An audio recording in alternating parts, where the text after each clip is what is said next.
Jung studied a man who couldn't get angry. Ever. No matter what you did to him, betray him, insult him, destroy his life, nothing. Zero emotional reaction. And when Jung figured out why, it scared him so badly he almost stopped practicing psychology. Because this man had discovered something about anger that once you know it, you can never get angry again. Not won't. Can't. The mechanism literally stops working. And before you think that sounds amazing, let me tell you why Jung called it the most dangerous psychological state a human being could achieve. This man's name was Heinrich. His business partner stole everything from him. Half his money gone overnight. His reputation destroyed. 20 years of work stolen. And when Jung asked him, "How do you feel about this man who betrayed you?" Heinrich said something that haunted Jung forever. "Why would I be angry at a mirror?" Let me explain what he meant. Because when you understand this, your entire life is going to change. Every single person who makes you angry is showing you something about yourself. Not metaphorically. Literally. That person who drives you absolutely insane, they're you. The part of you that you hate so much, you've hidden it even from yourself. Think about someone who really pisses you off. Got them in mind? Good. What exactly about them makes your blood boil? Are they arrogant? Lazy? Fake? Selfish? Here's the truth that's going to hurt. That thing you hate about them, it's in you. And the reason you hate it so much in them is because you're terrified of seeing it in yourself. Heinrich understood this completely. His partner who betrayed him for money? Heinrich realized he had the exact same greed. He'd just hidden it better. Dressed it up as ambition and success. But it was the same hunger, the same fear of not having enough. Once he saw this, really saw it, he couldn't be angry anymore. How can you be angry at someone for showing you your own face? But here's where it gets really interesting and really scary. When Heinrich stopped being able to get angry, other things started happening. Things that made Jung question everything about human psychology. First, Heinrich noticed that time slowed down during confrontations. Someone would insult him, and he could see the words floating through the air toward him. He had all the time in the world to decide, do I let this affect me, or do I just watch it pass by? Most of us don't have that choice. Someone insults us, and boom, we're angry. It's automatic, like touching fire and pulling your hand back. No thought, just reaction. But Heinrich had broken the mechanism. He had a gap, a space between what happened to him and how he responded. And in that gap, he found something most people never discover: actual freedom. Let me tell you about Maria, because her story shows exactly how this works. Maria was a teacher. For 3 years, another teacher made her life hell. This woman would criticize Maria in meetings, steal her ideas, spread rumors about her. Maria would go home shaking with rage. Couldn't sleep. Started getting panic attacks just thinking about going to work.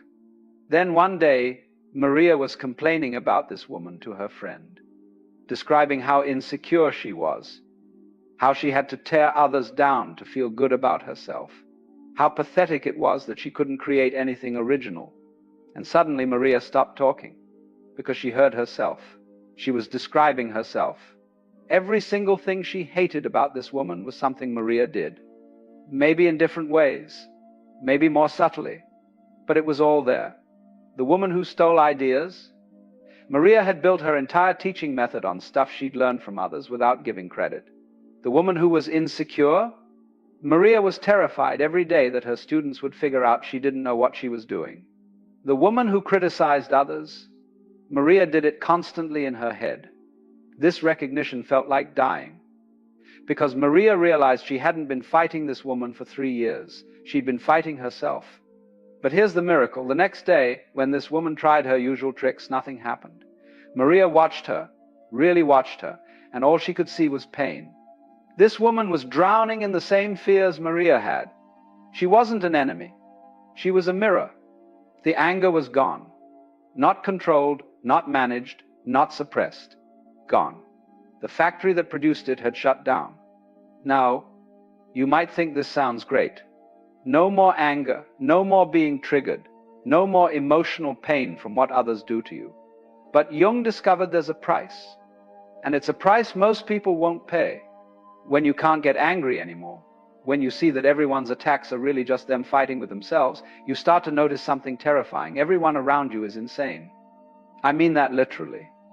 They're all fighting enemies that don't exist, getting offended by things that have nothing to do with them, destroying their lives over imaginary insults. You watch your friend ruin her marriage because her husband reminds her of her critical father, but she doesn't see it. She thinks she's fighting her husband. She's really fighting her dad. 30 years later, you watch your brother make himself sick with rage at his boss, but you can see clearly that he's actually furious at himself for not having the courage to quit. You watch everyone around you exhaust themselves in battles against their own shadows, and you can't participate anymore. You've left the matrix. You see the code.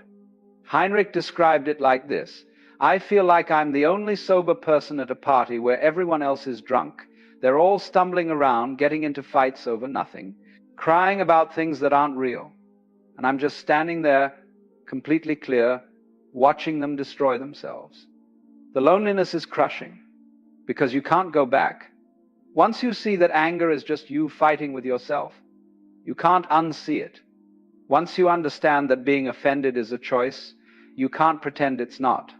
And here's the really disturbing part: people will hate you for it. When you don't get angry, it makes angry people angrier. When you can't be triggered, triggered people feel exposed. Your calm in the face of their storm makes them feel crazy because they are being crazy, and your non-reaction proves it. David learned this the hard way. He worked in the most toxic office you can imagine. His boss was a nightmare, screaming at people, humiliating them in meetings, playing mind games. Everyone was miserable. People were having breakdowns, quitting. Some were on antidepressants just to cope. David was dying too. Panic attacks, couldn't sleep. His hair was falling out. Then something snapped. Or maybe something finally made sense. He walked into work one morning and saw it all differently. His boss wasn't a monster. He was a scared little boy in a grown man's body, desperately trying to feel powerful because he felt so powerless. The screaming wasn't strength, it was terror. And once David saw this, he couldn't be hurt by it anymore. His boss would scream at him, and David would just watch, fascinated, like watching a toddler have a tantrum. Interesting, but not personal. His boss noticed immediately. The usual triggers weren't working. He'd insult David, and David would just nod thoughtfully. He'd try to humiliate him, and David would thank him for the feedback. Not sarcastically, genuinely. Because David could see what his boss was really saying: I'm in pain and I need everyone else to hurt too. Within 6 months, David was running the department. Not because he fought back or played politics, but because while everyone else was exhausting themselves with emotional drama, David just did great work. While they were forming alliances and plotting revenge, he was getting results. His old boss ended up working under him. And in their first meeting, this former tyrant broke down crying. How did you do it? He asked. How did you survive me? David's answer was simple. I realized you weren't attacking me. You were attacking yourself. I just happened to be standing in the way. This is what Jung found so terrifying. These people, Heinrich, Maria, David, they'd stepped outside the entire game of human emotional interaction. They couldn't play anymore, even if they wanted to. Think about what this means. Our entire society runs on emotional manipulation. Your parents guilt trip you, you guilt trip your kids. Your boss triggers your fear, you trigger your team's anxiety. Your partner pushes your buttons, you push theirs. It's an endless cycle of mutual emotional violence that we call normal life. But what happens when someone stops playing? When they literally can't be manipulated anymore? They become dangerous. Not to others, but to the system itself. Because every system of control depends on emotional leverage. Governments use fear, religions use guilt, companies use insecurity, relationships use jealousy. It's all manipulation, all the time. But these people Jung studied, they were immune. You couldn't make them afraid because they'd seen through fear. You couldn't make them guilty because they understood guilt was self-created. You couldn't trigger their insecurity because they'd accepted themselves completely, shadows and all. No wonder Jung was terrified. These people were proof that everything we think we know about human behavior is wrong. We're not controlled by our emotions. We're controlled by our blindness to how our emotions actually work. But here's the twist that changes everything. These immune people, as Jung called them, they weren't cold. They weren't detached. They'd found something beyond normal emotion. Something Jung called conscious compassion. Heinrich explained it like this: I can't get angry at people anymore because I see they're all just hurt children in adult bodies, fighting battles that ended decades ago, against enemies who've been dead for years. How can you be angry at someone who's that lost? Instead of anger, he felt something else. Not pity that's condescending, not sympathy that's still separation, but a kind of recognition. Like, oh, you're fighting your shadow too, you're confused too, you're trying to survive too. This is the final stage. When you can't be triggered, you become a safe space for others. They can rage at you and you don't rage back. They can attack you and you don't defend. They can project all their shadows onto you and you just let them, knowing it has nothing to do with you. And something magical happens.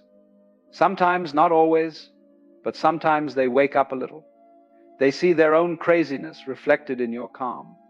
They hear their own attacks echo in your silence. And for just a moment they might wonder, what am I actually doing? Maria became known as the teacher who couldn't be rattled. Students would try to trigger her, parents would rage at her, administrators would blame her for everything. And she'd just listen, really listen, to what they were actually saying underneath the words. A parent screaming about grades was really saying, I'm terrified, my child won't succeed and it'll be my fault. A student acting out was really saying, I'm in pain and I don't know how to express it. An administrator piling on work was really saying, I'm overwhelmed and I need to push it onto someone else. Once you see this, you can't be angry. You can only see pain expressing itself as aggression, fear expressing itself as attack, insecurity expressing itself as arrogance. But here's what you need to understand if you're thinking about walking this path. You will lose things. You'll lose the ability to blame others for your feelings, which means taking total responsibility for your life. You'll lose the comfort of being a victim, which means you can't complain anymore. You'll lose the bond that comes from shared anger, which means some relationships will die. And you'll gain something that Jung said was almost impossible to describe: complete psychological freedom. The freedom to walk through any situation without being emotionally hijacked. The freedom to be around any person without losing your center. The freedom to face any attack without creating suffering. Heinrich put it perfectly in his last conversation with Jung. I haven't become someone who can't be hurt. I've become someone who understands that what I called hurt was just my own resistance to reality. When I stopped resisting, when I stopped believing that people should be different than they are, the factory that creates suffering went out of business. But here's the most important thing Jung discovered. This isn't a special ability some people are born with. It's not enlightenment reserved for monks and mystics. It's a simple shift in understanding that's available to anyone brave enough to look at the truth. The truth that every emotional reaction you have to another person is actually a reaction to yourself. The truth that anger is just fear wearing a mask. The truth that being offended is a choice you make, not something that happens to you. The truth that other people's behavior is about their pain, not your worth. Once you really get this, not intellectually, but in your bones, the old way of being becomes impossible. You can't go back to sleep once you've woken up. You can't unsee what you've seen. And that's the real danger Jung was talking about. Not that you'll become cold or inhuman, but that you'll become so free that you can't participate in the mutual imprisonment that everyone else calls normal. You'll be the sober person at the drunk party, the awake person in a world of sleepwalkers, the one who sees that the emperor has no clothes while everyone else admires his outfit. Some days, you'll wish you could go back. The simplicity of being triggered, the comfort of having enemies, the bond of shared outrage, you'll miss it. But you can't go back, because now you know. That person who makes you furious, they're showing you yourself. That situation that drives you crazy, It's revealing what you won't accept about life. That trigger that sets you off, it's pointing directly at your own shadow.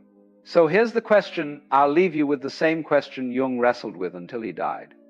Do you really want to be free? Not free in the normal sense.